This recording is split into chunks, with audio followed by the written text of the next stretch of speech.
Happy Wednesday and welcome to a very special takeover situation type of episode of our, is it a Tech Bite stream? Is it Industry Insights? I don't know, but we are live here on Wednesday, rocking four different streams and we are live. I'm in Northeast Ohio and I want to give a big thank you to our partner AdviseX. Let me use this space to rock out the stream here today.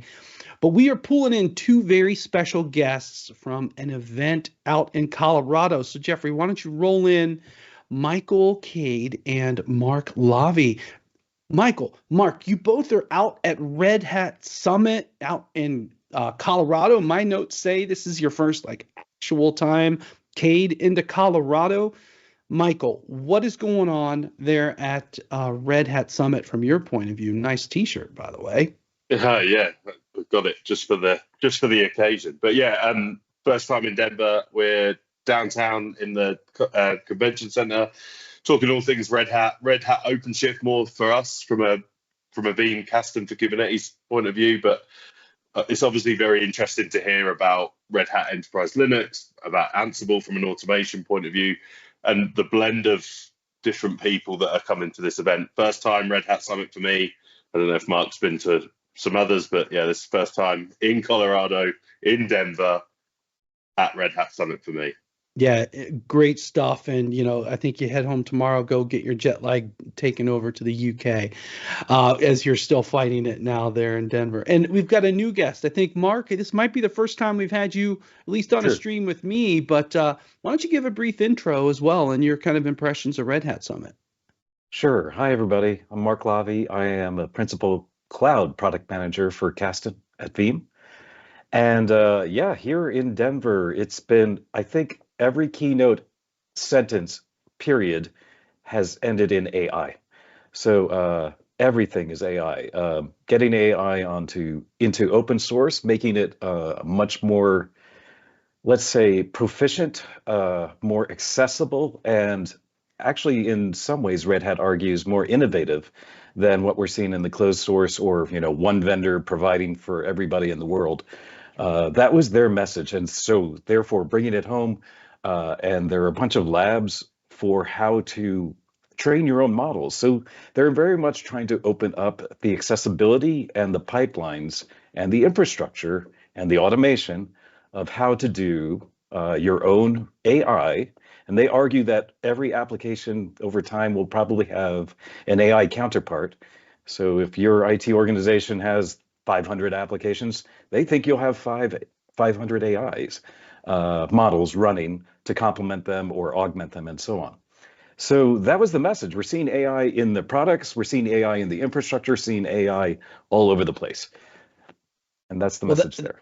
That's, it's funny. AI is truly unavoidable, I think, at all industry events. And I'm going to be the first to tell you, guess what? Veeam will have an AI. I won't call it a track, and we're not going to go so far as to call it that, but there will be an AI experience in the general session. We have also a breakout as well. But I feel that audience, let me know in the chat two things. Where are you tuning in from? So we've got our producers in Ohio and Texas. I'm also in Ohio, but up in Northeast Ohio. Thank you again, AdviseX. Mark and Michael are in Colorado, but let us know where you're from because we've got a cool little map application that we're going to light up and kind of see where people are tuning in from.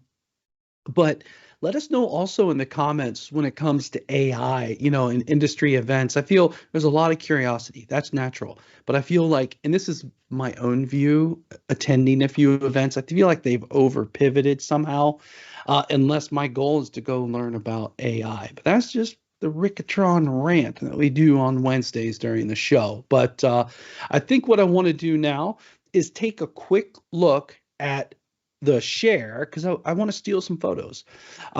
During the Red Hat Summit, we had some really cool experiences. So looking at the screen share here, we've got our booth. And so I'll start with you, Cade.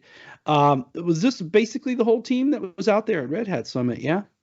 Yeah, so this was yesterday when things kicked off. I actually got here it started on Monday with an OpenShift Commons event, which is more of a community event where me and Mark were there listening to technologists that are using Red Hat technologies to achieve something around OpenShift. So hearing from a lot of financial institutes and all of that good stuff. But this was day one, Expo Hall, everyone that's here to talk about Kubernetes on OpenShift, but equally around like Veeam in general. What does Veeam do when it comes to Red Hat as a complete package, right? There you are underneath my horrible green line. Looks like we got Adam Berg over there. He's a great one. Is that Thomas Keenan right there? Yes, it is. Yeah, I think we got Joanne Bourne. She's on the Alliances team. She's awesome. We got Shiva, general manager of the Americas. We got Gurav, part of the product team at Kasten as well. Anybody else want to highlight? Is that you right there, Mark? Yep. Yeah. There we go. And then, I got the whole gang. It's a great group there. So good to see everybody there. But the big question, I really want to know, what were we giving away here? Is that like an Oculus headset or something? I don't know. It's a Apple Vision Pro. Apple Vision Pro. Is that the fancy new thing? Wow. Yeah. Okay. Did anybody win it yet, or are we just getting started? Today we're doing the giveaway. Okay. Cool. All right. Also, looks like you said just getting kicked off last night. Good traffic at the booth. I think that's Shiva. I think a couple discussions going on. What are people, when they come up and ask him, what are they curious about? Is it a Kasten conversation? Is it Veeam on Linux conversation? Is it the other types of conversations? How's it rolling? It's definitely both of those. I fielded a number of VBR questions, but a lot of people there who were attracted to our booth were definitely OpenShift, either curious or practitioners. And we fortunately came across a number of government employees, and so we could talk about our headline for 7.0. Great segues into those conversations. So lots of good people, lots of different questions. Yeah, indeed. And so over here, just a big warning. If you ever see anybody like this walking up to the booth, watch out, because he's bringing some serious content. There's Cade in action. Good turnout at our booth, always is. And then, it gets serious. I've been to a number of Veeam booths. Oh, my goodness. Are they giving away a hat? Is that what that is? Holy buckets. I wish I was at that event. I'll give you a red box for that, for Red Hat Summit. That's cool. But I love these conversations. I was at an event last week. I've got an event in Ohio tonight. Not a big event, small event, which I could drive to, which is kind of cool. So Mark mentioned it. So let's start up first of all. How about Cade? Why don't you walk me through this timeline, Michael, of kind of where we have come from. And just another data point, October of 2020, just for everybody keeping score at home, is when Veeam acquired Kasten. But now we fully integrated the name and the brand. Cade, walk us through this timeline. Yeah. So this timeline probably a bit Veeam-esque actually, in that it's a reverse roadmap, right? It's what we've delivered, the big ticket items. But the important thing to note here is that we're going to get onto the 7.0. That's the big thing that we're announcing this week. But the big thing around these, I would actually say these encapsulate 6 months of hard engineering work, right? So when we announce 6.5 or when we announce 7, pretty much to that date, we've got everything in the product already. It's releasing every 2 weeks, and we continue to have that. So when we go back, like this goes back as far as November 2022, but it obviously goes back way further. But where you start seeing some of those important integrations or innovations that we have within the cloud native ecosystem, it could be integrations into things like Open Policy Agent, Kyverno, etc.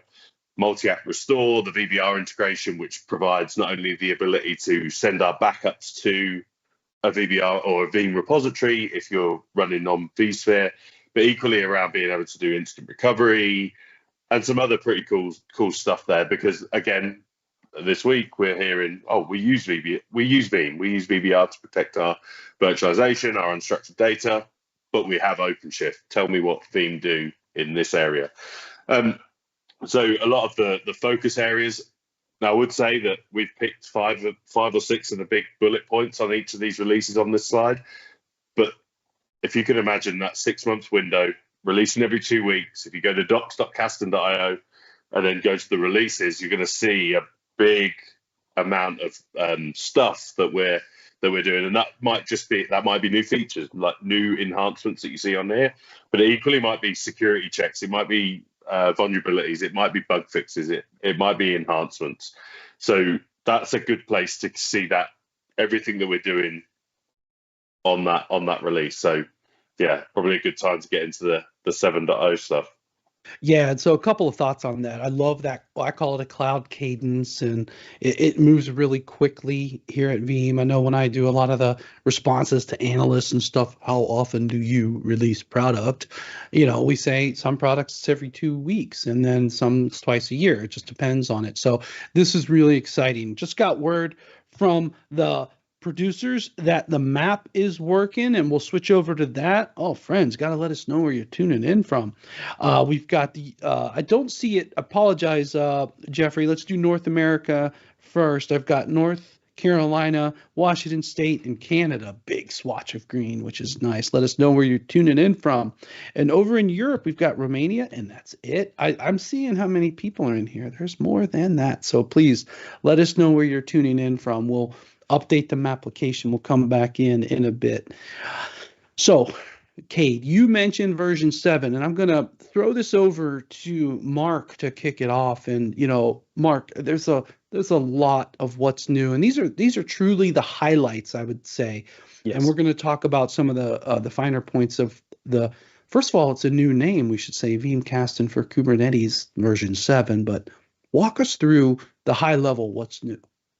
So precisely, as Michael kind of alluded to, we've been building more and more features, but they come under major categories of where we're trying to advance the entire industry, because we very much do lead in this space.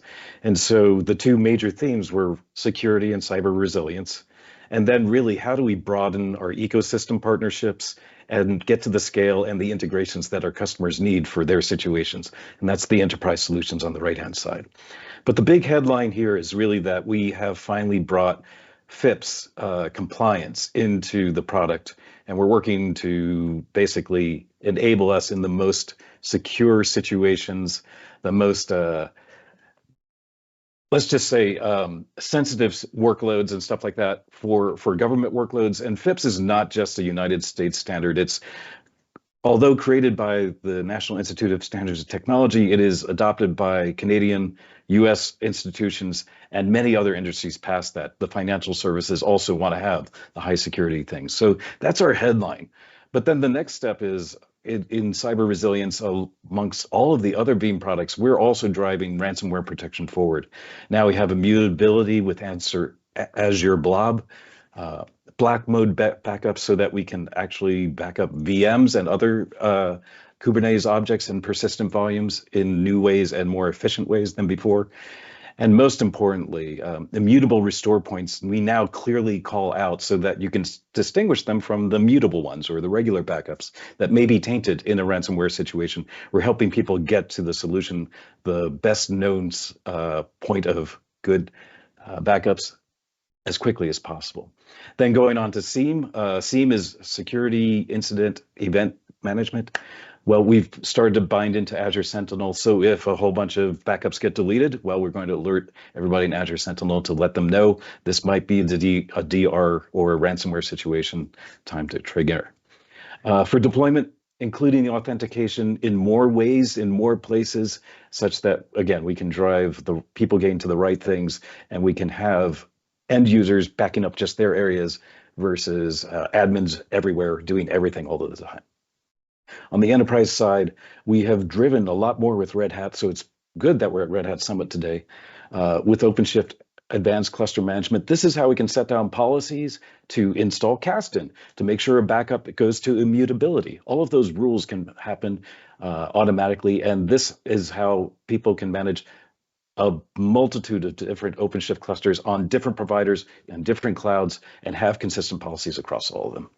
Likewise, when we back things up with Kasten, it's now on OpenShift, we can also back up the container images themselves, such that a restoral doesn't have to have anything outside of our repository sourced to get the entire application back to normal, as opposed to maybe having internet access to get those latest images. And we've done a bunch of tweaks under the covers to make Kubernetes backups, especially for VMs, even faster. Likewise, we are now in the Azure Container Marketplace, which is great for a bunch of customers, lots of different licensing models, bring your own as you need, and so on. We've also improved K10's, well, we no longer call K10, that's the old name, Veeam Kasten for Kubernetes, or Veeam Kasten, disaster recovery performance. We've also started to leverage instant recovery from our VBR repositories. And where need be on the fly, we can do in-place volume cloning. This means we have an application on a cluster. We can clone it right then and there to make a forensic test or something for auditability. This is a feature that's been frequently asked for. So that's a quick overview of the big things that happen. There's millions of other little changes under the millions. Wow, that's a big number. It feels like millions. Mark, I will tell you, that's a fantastic high-level overview. I'm gonna get thinking here, and Cade's like, oh boy, here he goes. Rick's trying to figure out this new stuff. But a question, especially on cloud native and VMs, efficient Kubernetes VM backups. So I want to make sure the audience understands this. And I think that's actually really fitting at Red Hat Summit. That's specifically one of the platforms like Red Hat OpenShift virtualization, just so I can draw the line that is a Kubernetes platform, but it can run compute like a VM. Can you one of you explain that a little bit for me? So if you think about OpenShift is just a distribution of Kubernetes, right? They take a copy of Kubernetes, but OpenShift is a much bigger management platform that, yes, it's a lot of Kubernetes, but it also takes other projects around the Kubernetes ecosystem, and it's all validated by Red Hat. So, for example, OpenShift virtualization, under the hood, it's using KubeVirt, which is a fantastic project out there to run virtual machines on top of your Kubernetes cluster. Now, what you get with OpenShift is that you get now container orchestration, so you can run all of your cloud native deployments in that containerization fashion, but equally alongside that, in the same interface, you can run your virtual machines. So what that opens the door to, and what it opens is that I can have one control plane that allows me to look at all of my production workloads. It allows me to manage my VMs and my containers. It also means that they're generally going to be on the same hardware. They're going to have accessibility to each other, and they can be quick. So let's take it, for example, maybe my web front end that scales up accordingly when it's busy. That might be very well suited for a container image. So we spin that up, we scale that whenever we need to. But then my backend database might be still on a virtual machine. But my database is now on the same hardware. It can connect in, but we get the performance that we need. Like, that could be one common use case. Also, though, discussions around the ecosystem at the moment, especially the virtualization world, there's a lot of emphasis around virtualization platforms as to where do I run my virtual machines. And I'm not going to get into it because I believe you've got another Tech Bites, Frick, in a week or so. Already did one, got another one coming. Yeah. It's kind of a topic right now. Yeah. But it's a hot topic at the show. Yeah, this is another option, right? If you've got people that are trained and well versed in OpenShift, then it seems like the easy button just to flick the switch, get OpenShift virtualization. I will say that OpenShift virtualization runs on bare metal hosts, like we see with our hypervisors, where actually you can run OpenShift. Literally can run anywhere. It can run in any of the three major hyperscalers. It can run on-prem. It can run on top of virtualization. But to get that OpenShift virtualization, that has to be on some bare metal, some tin, right? So to get that emulation, exactly what we see from other hypervisors in the world. Oh, I know. You're running it in the lab, and I got all these log alerts about things overflowing. I know about the bare metal. So let's go back to the FIPS topic, Mark. That's a fantastic one. And one thing I'm going to throw out here is that, FIPS is available in Veeam Data Platform, Veeam Backup and Replication. Even if you're not a public sector federal entity, you can turn it on, which is kind of cool. But Mark, tell me how it's been implemented in Veeam Kasten. Sure. So we targeted kind of a critical customer use case, which was a customer on OpenShift working with probably vSphere storage as kind of the critical path that we were establishing for this first opening round of FIPS. And FIPS, again, is the Federal Information Processing Standard. This means that we're using approved modules and ciphers for security, for cryptography, so that all the Veeam at rest and all the Veeam in transit is encrypted, cannot be stolen. And that's how these sensitive workloads in these sensitive environments can be done. So we partnered with Red Hat, and we're using the OpenShift cluster must be running in FIPS mode. Otherwise, Kasten FIPS mode cannot be turned on. We'll then leverage all of the cryptographic modules that are in OpenSSL in our Red Hat UBI image. And that means that we're using a complete top-to-bottom approved stack, and we can say we are FIPS compliant. I love that. Yeah. That's awesome. That's cool. Sorry, go ahead. No. So that's it. And what's important to note is that not only is this important for secure workloads, but this is spread way out of the government's sphere of influence. This is fintech. This is health care providers. They want high security. So now we can provide this. And this is an industry leading accomplishment in the cloud native space for backup and recovery. Nobody else has done this. So we're very proud to support all of the customers that do the hardest jobs on this planet. Yeah, and I was going to add that it's, truly an enterprise solution, an enterprise stack that's in play. But the few amount of scenarios that I've kind of briefed with customers, it's some significant stuff with Kubernetes. These use cases that need this, these are not science project, will I use it in production? These are national security type deployments, high-end retail. So it's really used where it's needed. So it's very much a maturity mark, I think, for Kubernetes cloud native applications. So good to see that we have a great story there. All right, moving along, we've got one more main area that's near and dear to our heart here at Veeam, and that's really protecting against ransomware, taking that radically resilient approach to this type of data with a whole bunch of new capabilities around Azure, which, to play, I think it was a couple of versions ago, we started with some AWS type capabilities for immutability, then Azure. For those of you keeping score at home, by the way, welcome Brazil, that matches the behavior in Veeam backup and replication. We started with immutability in AWS, then we added Azure. Michael, maybe you've played with AKS a bit and, the bigger picture and got the timeline here. Tell me about some of these Azure-focused capabilities with V7.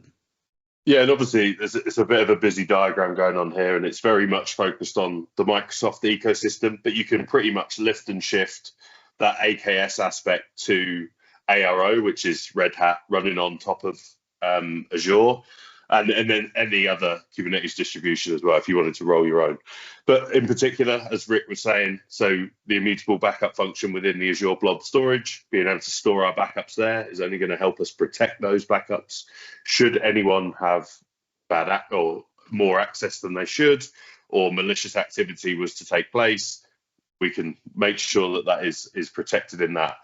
Couple that with the SIEM integration that Mark touched on with Microsoft Sentinel, and we already had that with Datadog as well. So we've started to push the integrations out there. Like, we're not going to build our own SIEM platform when there's some best of breed security vendors out there already doing it. And it's the same model that we see from a Veeam perspective, overarching that whole data platform.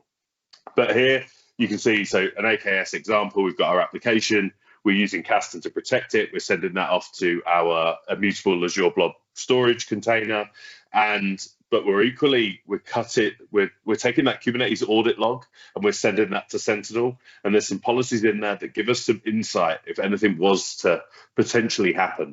Like if someone decided to go and try and delete all the policies or the restore points that we have within our application, we're going to get flagged. We're going to see that. You can set Sentinel up is obviously pretty in tune with like Microsoft Teams from a messaging point of view. So you're going to get flagged pretty quick, and we have the ability. Obviously, that restore point isn't going to get deleted because it's on that immutable container.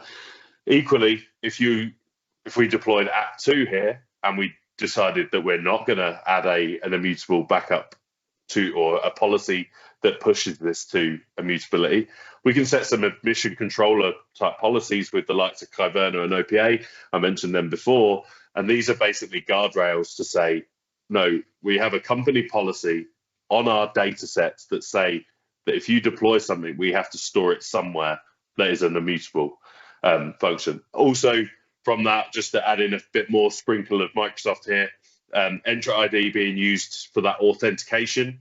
So being able to take that Active Directory-esque, or it ultimately is Azure Active Directory, gives you the ability to not have to reinvent your authentication models or authorization. If you've got security groups for your Kubernetes developers or platform engineers, you can use Entra ID. We integrate into that, as well as other authentication methods, like and then also secret management around HashiCorp Vault. Again, wanted to bring the HashiCorp Vault up because in the news they were talking about IBM is going to make that play and make that purchase of HashiCorp. So it's quite interesting that we're hearing that stuff. But a lot to unpack here. I think the other thing to mention is Azure have a few production or the upfront storage capabilities. They have Azure Files as to where we want to store our critical production data. They have managed disks. They think about that as block and file. And then they also have this new dedicated storage called Azure Container Storage that is just coming out of preview that really is focused purely on container storage workloads. So running your databases on that, and we completely support that, integrated into that already. And we've got the ability to touch all three of those different storage tiers within that AKS ARO cluster. Hey, that's a great run up, Michael. Thank you for that. And, I love seeing these advanced architecture examples, and leads us to a question that came in from Mohammed, who says, I'd like to quickly go over what are the requirements for Windows backups that are immutable. I want to clarify, Mohammed, are we talking Kubernetes or other image-based backups? Honestly, Mohammed, I want to probably the best example for you to get the best information, go on over to community.veeam.com, and then there's the discussions and questions section. Post your question there. I guarantee you, with some details, you're going to get a lot of good answers there. So check that out. The producers let me know that the map is ready. So let's check this out. We've got North America ready. We've got more attendees in Canada. Love me some Canada. I was on the phone with them this morning. And then also Paraguay. That might be a first for me on my streams. So thank you for that. As we wrap up our chat on V7 quickly, Mark, anything you want to add, or did Michael mess up anything? No, not at all. Not at all. It's been a lot of work to keep pushing the entire industry forward, and our customers are telling us where we need to scale, where we need to get to better enterprise integrations. And this slide really has shown on the Azure side, I don't want to say Azure stack, but the Azure technology stack of technologies, we've now been able to line up everything perfectly for Kubernetes and cloud native workloads. But as you now know, we can now start to bring virtual machines into it, although not on Azure just yet. We are working with them, and we will let you know when we can get Azure OpenShift on bare metal so that we can get that virtualization there. Oh, intriguing. Stay tuned. Something to watch there. All right, let's bring it home. First of all, Cade had a nice comment that BNR in the cloud or Kasten in the cloud, from the object storage config is the same. And we will also, one couple things I got to promote. Believe it or not, we have another Tech Bites tomorrow. I have a very different topic. I am up with Involta, one of our service providers, also up here in Northeast Ohio.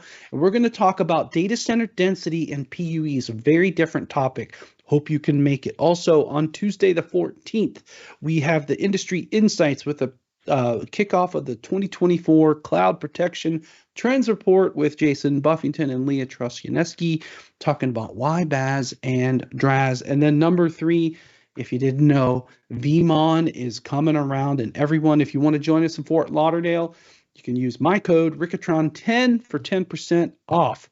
Whew, lot to go through. So first of all, thank you, Mark, for joining us here on the stream today. You're welcome. And Zilla, always a pleasure finding a good place to drop the broadcast. Thanks for joining us again. No worries. Awesome. All right. And a huge, heartfelt, warm thanks to both Jeffrey in Ohio and Felicia in Dallas that are driving our social media and video production. Friends, I could not do it without them. On behalf of the whole Veeam team, that concludes our stream. Thanks for watching, everyone.